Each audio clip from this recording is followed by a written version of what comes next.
The last thing Ibhade saw was her stepmother's angry face. Then everything went dark. Ibhade was 16 years old, but her life felt like a prison. Ever since her real mother died, when she was small, her father had married another woman, Etusi. To outsiders, Etusi looked like a normal trader. She sold farm produce in their village market. She greeted people with a smile and they thought she was a kind woman. But inside her house, she was like fire. Irade did everything. She fetched water from the stream. She swept the compound before sunrise. She washed clothes until her hands ached. She pounded yam until sweat ran down her back. And no matter how much she worked, Etusi never said thank you. Instead, she gave her cold pap to eat, while her own children, Otiti and Omwagi, enjoy hot stew with meat. She shouted at her for small mistakes. She beat her for things she didn't even do. Irade's father, Odibo, never knew. He leaves for the farm very early and comes back late, tired and hungry. By the time he gets home, Ivade was always quiet, pretending everything was fine. She didn't want him to worry. She carried her pain inside like a heavy stone. But one night, everything changed. It was a full moon. The sky was bright and the wind was strong. Ivade could not sleep. She turned on her mat, listening to the strange whispers floating in the air. She got up quietly and peeped through the small window. Her heart almost stopped. She saw shadows moving towards the backyard. Four women, all wearing black wrappers. They were holding hands, walking slowly, and one of them looked exactly like her stepmother Etusi. Curiosity pulled Irade outside. She tiptoed behind them, careful not to make a sound. She hid behind the tree and watched. There in the middle of the backyard, the women stood in a circle around the small fire. They were chanting in the language Iradi had never heard before. Their voices rose and fell like the wind. Then one woman said, "It is time. A strong life must go." Yes, Etusi answered, "My husband will be the one. His spirit will bring us power. In 3 nights, he will belong to us." Ibade's eyes grew wide. She almost screamed. They were talking about her father. They wanted to kill him. She stepped back, her legs shaking. She had to warn him. She had to run. But as she turned, her foot snapped a dry stick. Crack! The woman turned sharply. "Someone is there," one shouted. "Catch her." Etusi screamed. Iradi ran. Her heart pounded. She ran past the cassava plants, past the goat shed, towards the back door. But suddenly, a black smoke filled the air around her. Her eyes burned. She coughed and stumbled. The last thing she saw was her stepmother, a Tusi's furious face and a flash of red light. Then everything went dark. When Irade opened her eyes, the world was strange. The grass looked taller. The stones looked bigger. She tried to speak, but only a sound came out. She looked down and froze. She had four legs. She had hooves. She had horns. Irade was no longer a girl. She had been turned into a goat. The night was long for Irade. She could not believe what had happened to her. One moment she was a girl trying to save her father. The next moment she was a goat, helpless and weak. Her stepmother Etusi smiled an evil smile as she dragged Irade by a rope into the house. "Now, let me see how you will tell your father." she whispered coldly. Ibhade tried to cry, but goats have no tears. She tried to beg, but only a sad bleating sound came from her mouth. Her heart was heavy. That night, Etusi tied her outside near the kitchen. She poured palm oil into a calabash with 3 cowries and roasted yam and whispered strange words before going inside to sleep. Ibade lay on the ground, her new goat body shivering in the cold. Her mind was full of fear. What will happen to me? How can I save my father now? With the cock crow at dawn, Odibo, Baba Ibade woke up and stretched his tired arms. As always, he called, Ibade, bring me water. But no answer came. Ibade, where are you? Still silent, he frowned. It was not like his daughter. She was always awake before him. He looked around but didn't see her. He shook his head. Maybe she went to fetch water early, but Itusi already had a plan. She carried a big basket on her head. Inside the basket are different farm produce and Iradi, the goat, tied with rope. She covered Iradi with a cloth and walked quickly towards the market. Iradi tried to move, but she was trapped under the heavy load. The cloth made it hard to breathe. Her little goat's heart beat fast. No, no, she's taking me to the market. Iradi thought. She will sell me. She will sell me like meat. Etusi hummed a strange song as she walked towards the market.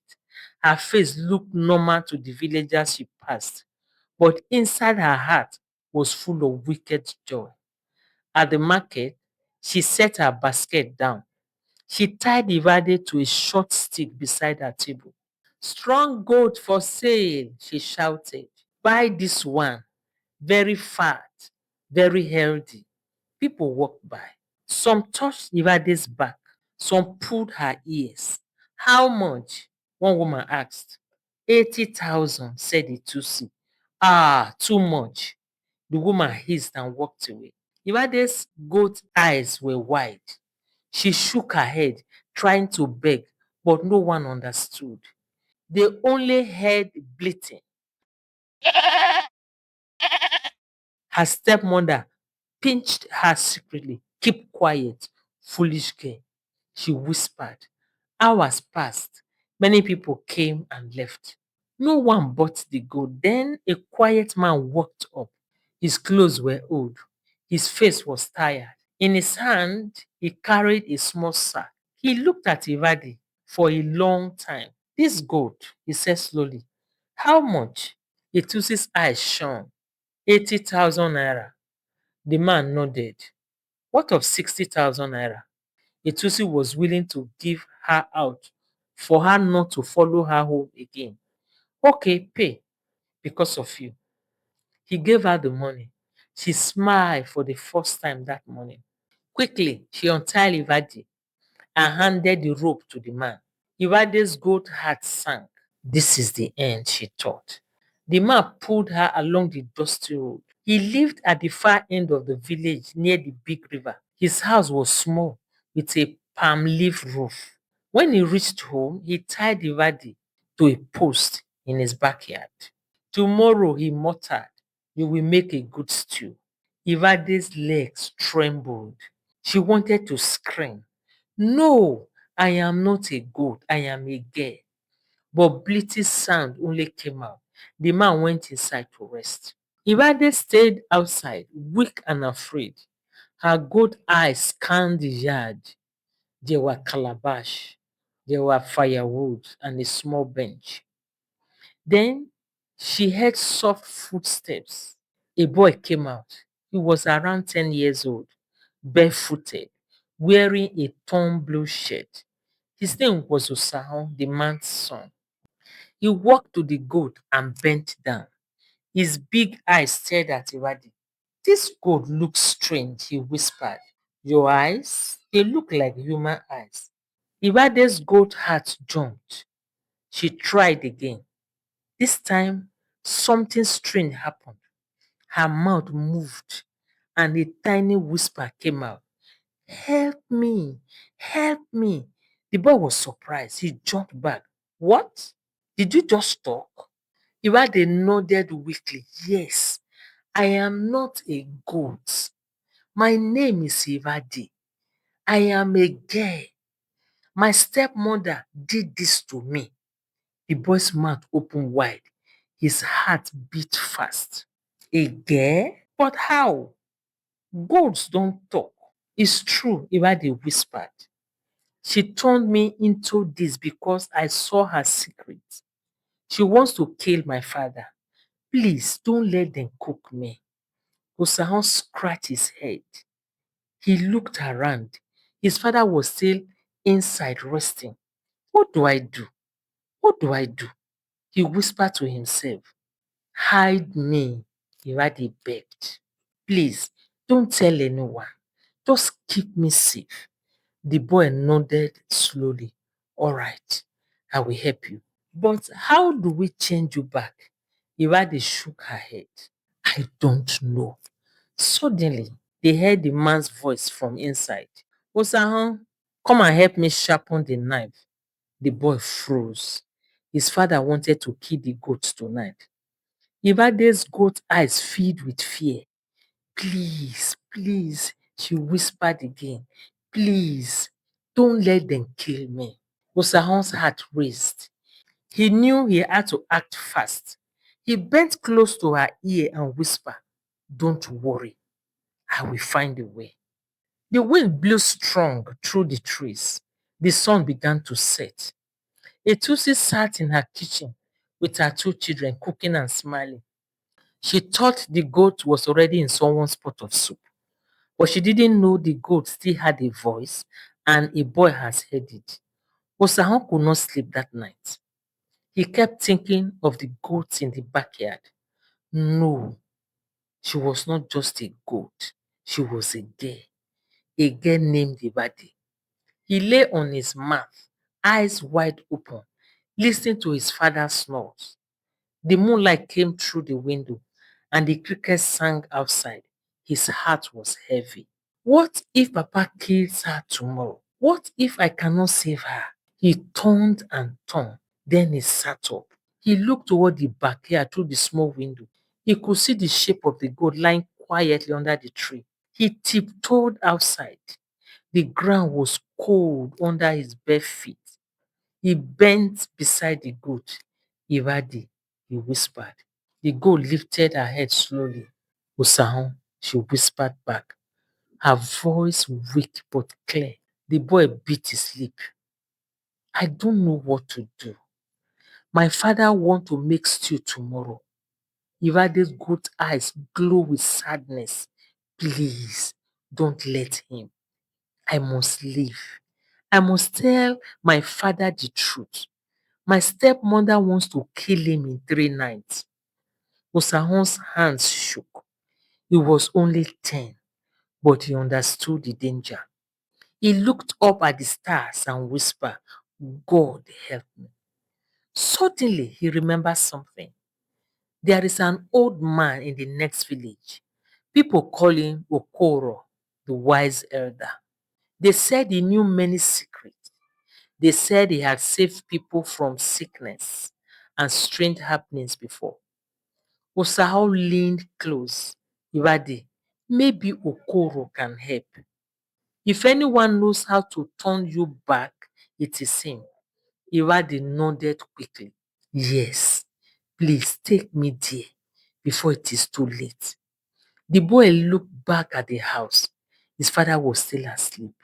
He knew he could not take the goat at night.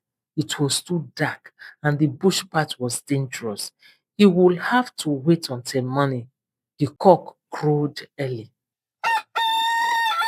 Osahon's father woke up and stretched. He looked at the goat tied in the backyard. Today, we will eat well, he muttered, picking up his knife. Osahon's heart jumped. He ran forward. Papa, Papa, wait, don't kill it yet. His father frowned. Why not? Are you afraid of blood? No, Papa. No, Osahon said quickly. But this goat, it is special. Please, let's take it to Eda Okoro in the next village first. Let him look at it. Baba Osahon raised his eyebrow. Osahon, why? This is just a goat. Osahon swallowed hard. Papa, please trust me. Just do this. If it is only a goat, Eda Okoro will say so. But if it is not, his father stared at him for a long moment. Finally, he sighed. Fine, you and your strange thought, we will go. He untied the goat and pulled the rope. Come on then, let's see what this old man will say. Irade's goat leg trembled as they walked. The path was narrow, covered in red dust. Birds flew overhead. Osahon walked beside her, whispering softly, Don't worry, we are close. After almost 1 hour, they reached a small hut. It was built of red clay, with herbs hanging from the roof. Carved wooden statues stood outside like silent guards. Smoke rose slowly into the air. Baba Osahon called out, Baba, are you here? We need your help. The old man stepped out. His hair was white. His skin was dark and wrinkled like old leather. But his eyes were sharp, full of knowledge. He looked at the goat. He looked at Osahon. Then he looked at Baba Osahon. Slowly he nodded. I have been waiting for this, he said. Baba Osahon frowned. Waiting for what? Eda Okoro did not answer. He bent down and touched the goat's head. The moment his fingers brushed her horn, Ibhade let out a tiny whisper. Help me. Help me. Baba Osahon jumped back. What did this goat just speak? Osahon held his father's hand tightly. Yes, Papa, I told you. She's not a goat. She's a girl. Her name is Ibhade. Baba Osahon closed his eyes. Eda Okoro sprinkled white native chalk powder on the goat. The air grew still. Even the wind stopped moving. The leaves froze in place. Child, the old man said softly, tell me your story. Irade's voice came weak but clear. She told them everything. How her stepmother hated her. How she saw the midnight meeting. How the women planned to kill her father. How Etusi, her stepmother, turned her into a goat. Baba Osahon put both hands on his head. Oh Lord, and to think I almost killed you for steal. Eda Okoro opened his eyes. It is true. This is no ordinary goat. This is a girl under a curse. But the curse is strong. To break it, I must perform a cleansing.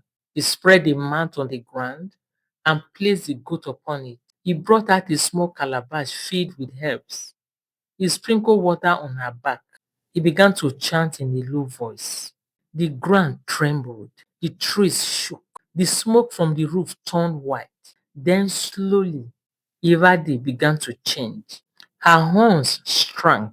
Her hooves stretched. Her skin glowed. In just a few seconds, the goat was gone, and in her place stood Irade, weak, trembling, but human again. Osahon stood surprised. His father stepped back in shock. It is true. She's a girl. Irade sat up, tears running down her face. Thank you. Thank you for saving me. Eda Okoro helped her stand. His eyes were sad but kind. You are free now, my child. But your stepmother is dangerous. She will not stop. You must go home and tell your father before it is too late. She looked at Osahon and smiled weakly. Thank you. If not for you, I will be dead. The boy grinned. I told you I will help you. Baba rubbed his head. He was still shocked. This is too much for one day. But you must go. Run to your father. Save him before the third night. Ivade tried to run. Her legs were heavy. Eda Okoro poured some liquid from a black bottle on her legs. She did not wait another moment. Barefoot, She ran down the dusty path, her hair flying behind her. She ran through bushes, past the river, faster than she had ever run before. The wind whispered around her. The sun burned her skin, but she did not stop. She had to reach her father. Back in her village, her father sat outside his house, his face full of worry. He had searched everywhere for his daughter. Nobody had seen her. His heart was heavy. Etusi, his wife, sat nearby, pretending to pound yam, but inside she was smiling. She thought her plan was working. Suddenly, a loud cry broke the air. Papa, Papa! He jumped up. That voice. Could it be? He turned and saw his daughter running towards him, dirty, weak, but alive. He ran to her and caught her in his arms. They hugged tightly, crying together. My daughter, where did you go? He asked. Ibhade wiped her tears. She pointed at the house. Papa, it was not me who left. It was Mama, your wife. She turned me into a goat. She's a witch and she wants to kill you in 3 nights. The crowd that had gathered were all surprised. Neighbors whispered. All eyes turned to Etusi. Her face went pale. She dropped the pistol. This is a lie, she shouted. She's making up stories. But Iwade stood firm. No, Papa, I saw her with my own eyes. She and her friends were chanting. They said your spirit must go. The people began to murmur louder. Let the king hear this. Let the king judge. Etusi's hands shook. Fear filled her heart. She knew her secret was out. And far away, the moon began to rise again. The village square was full. Men, women, and children gathered under the big iroko tree. The air was tense. Everyone wanted to hear what would happen. At the center of the palace, the king sat on his wooden throne. He wore a red crown and held his staff of power. The face was calm, but his eyes were sharp. Beside him stood the elders, their gray hair shining in the sun. Warriors held spears at the edge of the crowd, waiting for the king's command. Iwadi stood in front of everyone. She was barefoot, her wrapper torn, but her voice was strong. She told the whole story again. She spoke of her suffering under Etusi, her stepmother, how she saw the secret meeting at night, how she heard them plan to harm her father, how she was caught, and how her stepmother turned her into a goat, how she was sold in the market, and how, by the mercy of God, a boy named Osahon and his father saved her life after buying her as a goat. The crowd shouted. Some women covered their mouth. Children whispered to each other. Then the king raised his hand. Bring Etusi forward. The warriors pulled her from the crowd. She was shaking, but she tried to stand tall. Her eyes darted left and right, looking for a way to escape. Woman, the king said in a deep voice, you have heard the words of this girl. What do you say? Etusi's lips trembled. She forced a laugh. My king, this is nonsense. She's lying. She's just a foolish girl. How can a person turn into a goat? It is not possible. The crowd murmured. Some nodded. Some shook their head. The king lifted his staff. Bring the water of truth. At once, a guard came forward holding a small calabash filled with water. The water was set to reveal lies. No one who drank it could hide the truth.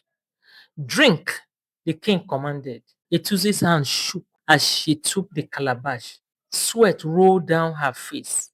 She tried to refuse, but the warriors held her. Slowly she drank. For a moment, all was silent. Then her body began to tremble. Her eyes widened. She dropped to her knees. It is true, she cried. It is true. I am guilty. The crowd shouted in shock. Some people spat on the ground, others covered their heads in disbelief. Etusi continued, her voice shaking. Yes, I hated the girl. Yes, I went out at night. Yes, I planned to give my husband to the spirit. They promised me power. They told me I must bring someone close to me. I chose him. The crowd roared. Ah, evil woman, wicked stepmother. The husband staggered back. His eyes were red. And to think I trusted you. I brought you into my house. And this is how you repay me? Etusi tried to crawl forward. Forgive me, my husband. Forgive me, my king. I was blind with greed. But the king's face was stern. He stood, his staff shining in the sunlight. You have betrayed your family. You have betrayed this land. From this day, you are banished. You must leave this village forever. If you return, your life will pay for it. The warriors grabbed her arms. She screamed and kicked, but no one pitied her. They dragged her away towards the forest path. Her children, Otiti and Omwage, cried, but the elders told them they would now live with relatives who would raise them in peace. The village grew quiet. The king turned to Ibhade. His voice softened. Child, you are brave. You suffered, but you spoke the truth. Because of you, this evil has been revealed. You have saved your father's life. Ibhade bowed low, tears in her eyes. Thank you, my king. Thank you for listening. The king nodded. Go now, live in peace. And remember, no matter how long evil hides, the truth will always come out. The crowd clapped and cheered. Some women ran to hug Ibhade. Men praised Odibo, Ibade's father, for having and raising such a strong daughter. Children followed her, calling her the girl who returned.